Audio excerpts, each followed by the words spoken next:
നമ്മൾ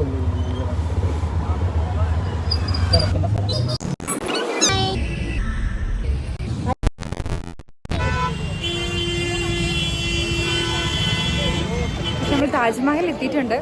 ഓൾറെഡി നമ്മൾ ഓൺലൈനിൽ ടിക്കറ്റ് എടുത്തതാണ്. പക്ഷേ ഇവിടെ എൻട്രി ചെയ്യാൻ ക്യൂ നിൽക്കണം എന്നാണ് പറയുന്നത്. നമ്മൾ എൻട്രി ക്യൂവിൻ്റെ അവിടേക്ക് പോവുകയാണ്. അതിൻ്റെ ഉള്ളിൽ എത്തിയിട്ട് വീഡിയോ ഗൈസ് നമ്മൾ ക്യൂ നിൽക്കുകയാണ്. ഇവിടെ നല്ല ക്യൂ ആണ്. നമ്മൾ ഓൺലൈനിൽ ടിക്കറ്റ് എടുത്തതാണ്, പക്ഷേ ഇവിടെ ക്യൂ നിൽക്കണം എന്നാണ് പറയുന്നത്. നമ്മളിപ്പം ഇവിടെ ഇങ്ങനെ ക്യൂ നിൽക്കുകയാണ്. ഓരോ ടൂറിസ്റ്റ് ഗൈഡുകൾ നമ്മളെ വന്ന് മീറ്റ് ചെയ്യുന്നുണ്ട്. അവർ പറയുന്നത് എന്താ വെച്ചിട്ടുണ്ടെങ്കിൽ ടൂറിസ്റ്റ് ഗൈഡ് ഏറ്റിട്ട് 1000-2000 രൂപയ്ക്കാണ് പറയുന്നത്. പക്ഷെ നമ്മൾ അതിനൊന്നും നിൽക്കുന്നില്ല.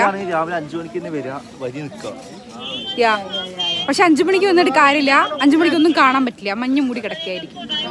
അപ്പം രാധിക പറയണം.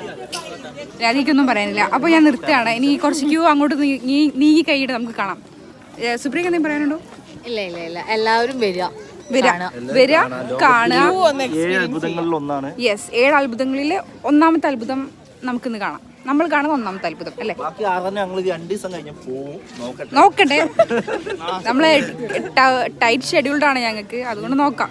Okay, bye. ഓൾമോസ്റ്റ് താജ്മഹലിന്റെ അടുത്തെത്തിയിട്ടുണ്ട്. സുപ്രിയ രാധി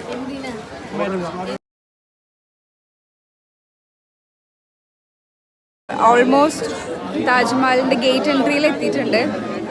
ഓൺലൈൻ ടിക്കറ്റ് എടുത്തതുകൊണ്ട് നമ്മളിനി വേറെ പ്രോബ്ലംസ് ഒന്നും ഉണ്ടാവില്ല എന്ന് വിചാരിക്കുന്നുണ്ട്. നോക്കാം, ലെറ്റ്സ് സീ. സെക്യൂരിറ്റി ചെക്കിൻ കഴിഞ്ഞിട്ട് പുറത്തേക്ക് ഇറങ്ങിയിട്ടുണ്ട്.